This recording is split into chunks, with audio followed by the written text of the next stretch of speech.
I had this friend who used to go biking with me. We'd go pretty regularly, spending hours on the trails. The funny thing is, I found out later they didn't even particularly like biking. They weren't there for the sport or to get a cool photo for an Instagram story about their active lifestyle. In fact, there were never any cameras, never any posts. They were there simply because I loved it, and it was a chance for us to actually connect. Their happiness came from sharing in mine. That was the whole point.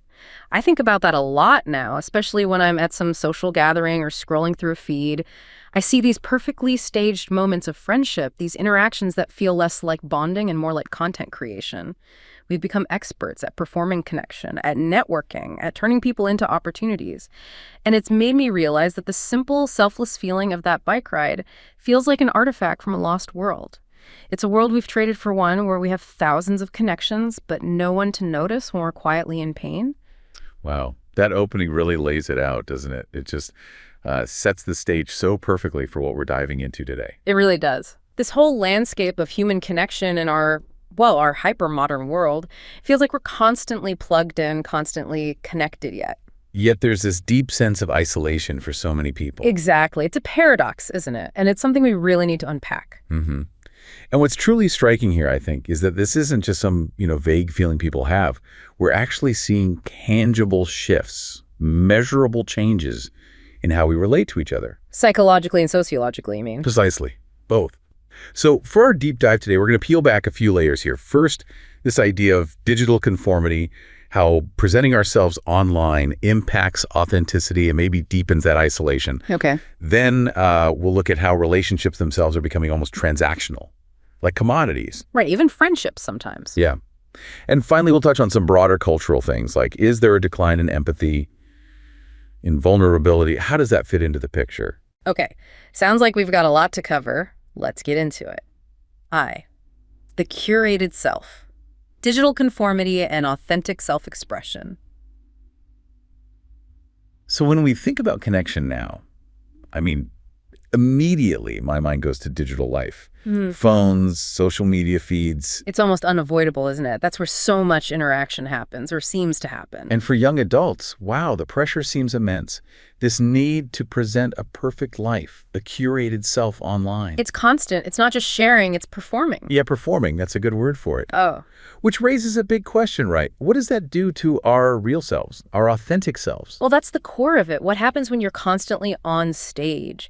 We've seen some really poignant stories from young people grappling with this, feelings of being an outcast, feeling unlovable. Like life isn't matching up to the online version. Exactly. Like something's wrong with them because their messy reality doesn't look like the highlight reels. Yeah. There was this one young woman, we can call her Sarah. 20 years old. She described feeling utterly alone. No job, no real friends, never had a boyfriend. Just this overwhelming sense that something was fundamentally wrong with her. That's just heartbreaking. And it sounds familiar, that feeling of being behind. Mm-hmm. And what's really telling in her story is how it developed. It wasn't sudden. A history of subtle bullying. Right. Then being home educated during those really formative teen years of 13 to 16, missing out on those typical social milestones. First parties, relationships, all that. Yeah.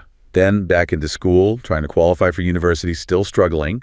More subtle digs from peers. She called herself nerdy and shy and a magnet for bullies. Oh, wow. And then at university, a flatmate casually calls her so weird. Maybe you didn't mean harm, but... Ouch. That lands hard when you already feel that way. It really does. It just paints this picture of constant external judgment chipping away at her self-perception, leading to that feeling of being lost. So connecting this to the bigger picture, this pressure, this online performance, it erodes authentic self-expression. Significantly. You feel compelled to show only the good parts, the idealized version. Yeah. Filtered, curated, edited. No room for flaws. No room for flaws, which is where real connection happens, isn't it? In the vulnerability. Yeah. So these platforms that promise connection, they can actually trap you in comparison. The comparison prison, I like that. Yeah. You scroll looking for connection, but you just end up feeling inadequate because you're comparing your behind-the-scenes reality to everyone else's highlight reel. It's like you said, a performance, a constant audition. And you feel like everyone else is happier, living better lives. It's a distorted mirror, reflecting this unattainable ideal. And it makes genuine happiness feel, well, almost out of reach sometimes. Which leads perfectly into this other concept you mentioned, phubbing. Sounds kind of funny. The word is a bit clumsy, isn't it? Oh. Phone snubbing. but we've all done it. We've all seen it. Ignoring the person right in front of you for your phone. Guilty. It's such a clear sign of where our attention is going. It signals this transfer of intimacy, almost, from face to face. To the device. To the device. We might be physically together, but mentally we're somewhere else entirely. So, okay, unpack that for us. How does that seemingly small thing, ignoring someone for your phone, actually impact daily life? What are the ripples? The ripples are surprisingly large, actually. It diminishes the quality of face-to-face interactions pretty much across the board. And some of the most concerning research is around child development. Oh. Yeah. Studies show that when parents consistently prioritize their phones over interacting with their young children, it can lead to real difficulties. Things like delayed language development, lower social engagement. Seriously, just from looking at a phone. Well, it's about the lack of responsive interaction. Infants whose parents are frequently distracted by smartphones show lower emotional responsiveness. It can hinder secure attachment. Wow, that's fundamental. That's the bedrock of connection being affected right from the start. It really is unsettling. It's changing the landscape of childhood connection. And beyond childhood, for adults. Similar effects. Phubbing is linked to feeling excluded, lower relationship satisfaction, more conflict. In romantic relationships, if your partner is always on their phone when you're trying to connect, You feel unimportant, neglected. exactly, it undermines intimacy, support, same within families. And in work or academic settings, it kills concentration, engagement, team cohesion. Because everyone's only half there. Precisely. It's not just impolite, it's reshaping our social norms. It's becoming acceptable to be partially present, and that has real costs.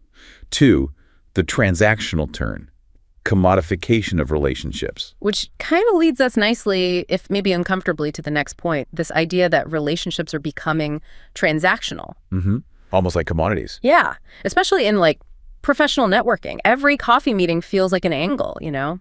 But it's bleeding into personal life too, isn't it? This constant pursuit of social capital. It's a really significant shift, especially visible in, say, Western cultures and industries like tech or marketing, where networking is everything. Right. But we see echoes everywhere. Think about dating apps.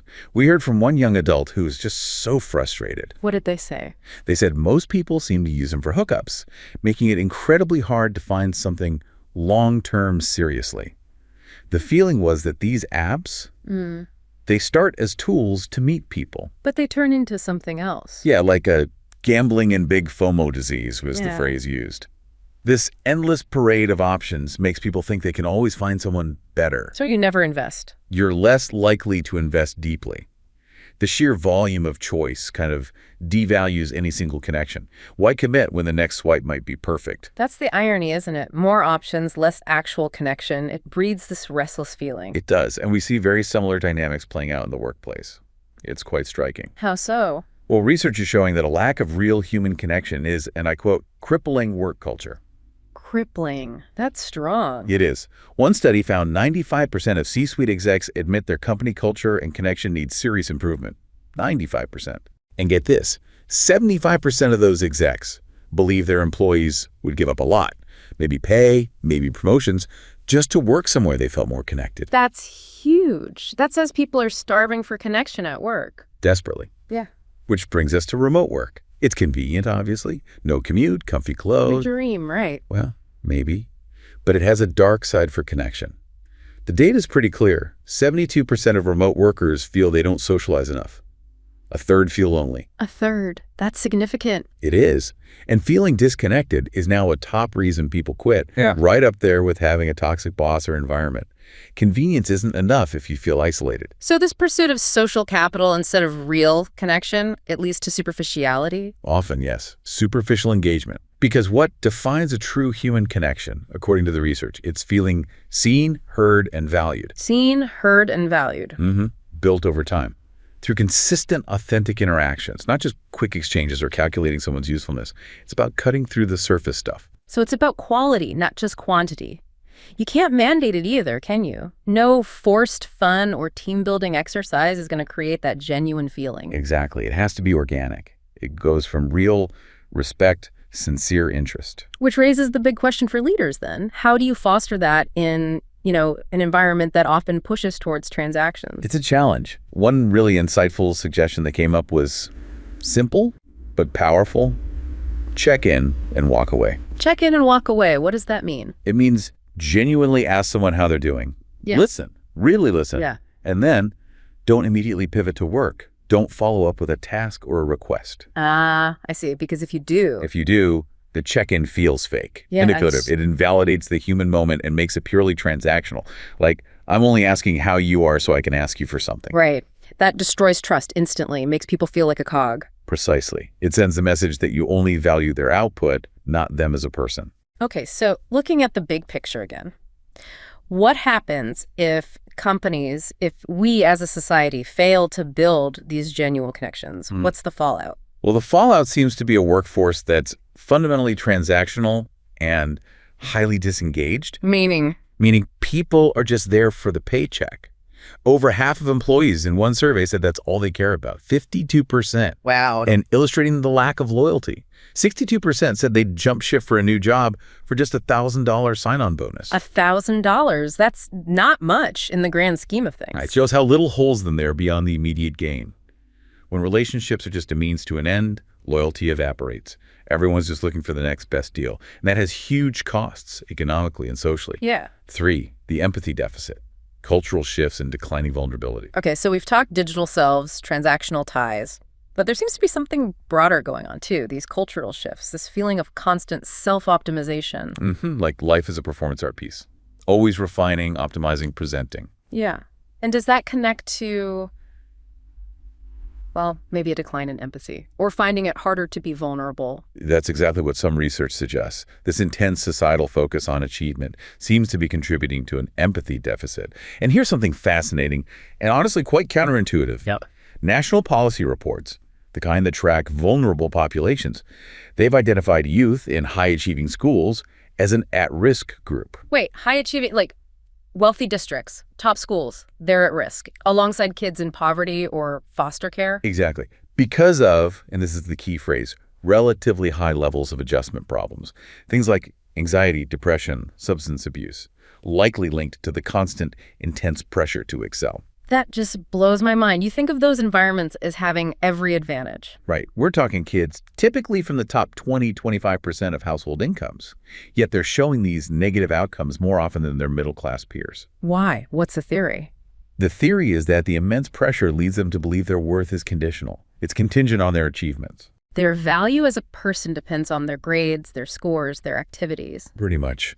One big survey of young adults, 18 to 30, found 70% felt their parents valued them more if they did well in school. 70%. And over half went further, saying they felt their parents loved them more when they were successful. Oh, that's heavy. That's performing for love, essentially. It creates this deep, unmet need to feel valued unconditionally. You're always striving, always proving, never quite feeling worthy just for being you. So this relentless drive for performance, it fuels this sense of conditional worth, like you're on a treadmill you can't get off. Exactly. And this ties right into some core psychological ideas, specifically self-determination theory. Okay, tell me about that.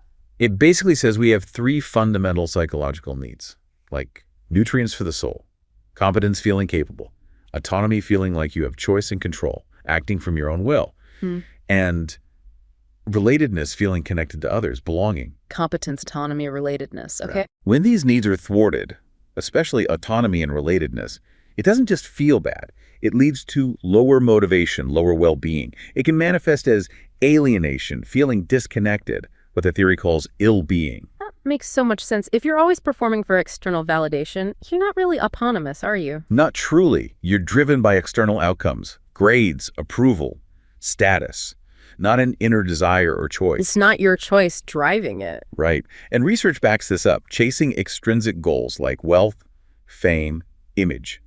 It often actually detracts from meeting those basic needs and feeling well. So the focus on performance hinders deep bonds. It does. Because real connection requires vulnerability, dropping the mask, showing imperfections. But that feels incredibly risky in a performance culture. Too risky to be real. Yeah. And we see this especially with adolescents. Studies link heavy social media use like over 3 hours a day with lower empathy levels, difficulty reading emotional cues. It feeds the cycle. So optimizing ourselves leaves us feeling disconnected, even when we're surrounded by people or friends online, a lonely crowd. A lonely crowd indeed. Everyone's maintaining their facade. And this focus on self-optimization, external validation, it leads to something else too. A mattering deficit. A mattering deficit. Yeah. It's this feeling that you don't actually matter to others in your community. That you're not seen, not cared for, not making a difference. And that's a predictor of? A strong predictor of mental health issues.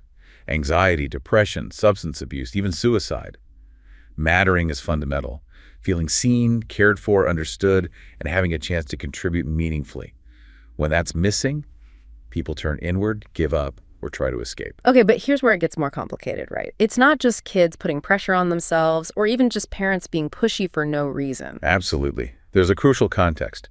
Parents are often reacting to huge economic shifts, the crush of the middle class. They're scared. Scared their kids will fall behind economically. Exactly. It's often driven by a very real fear about their children's future security.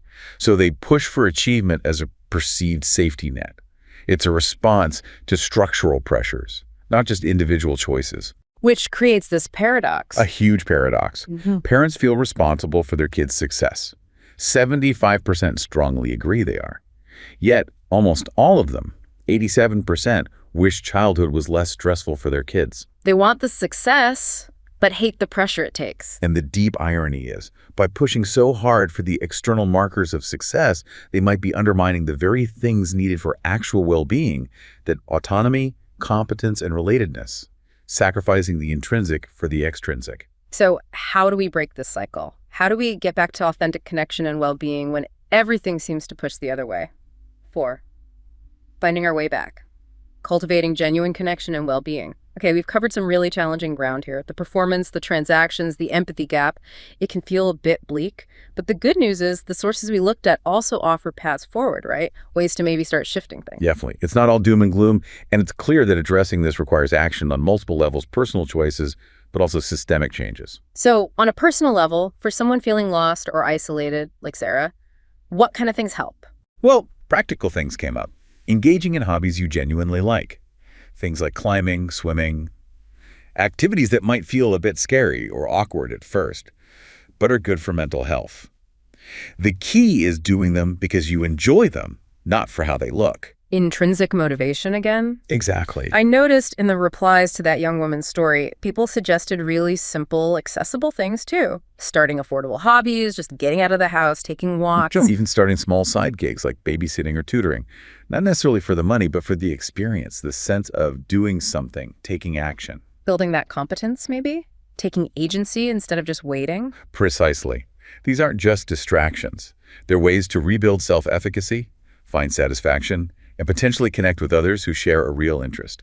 Common ground outside the digital noise. And reading came up too, right? Yes, several times. As a way to get ideas, explore your own mind, learn, combat that feeling of being stuck. Okay, so if hyperconnectivity is part of the problem, what about our digital lives? Just throw out the phone. Well, some people suggested that. Delete social media, delete dating apps, or at least use them much more intentionally in moderation. Right. This idea of constant contact, always being available, always seeing updates, it leads to connectivity fatigue, stress, anxiety, exhaustion.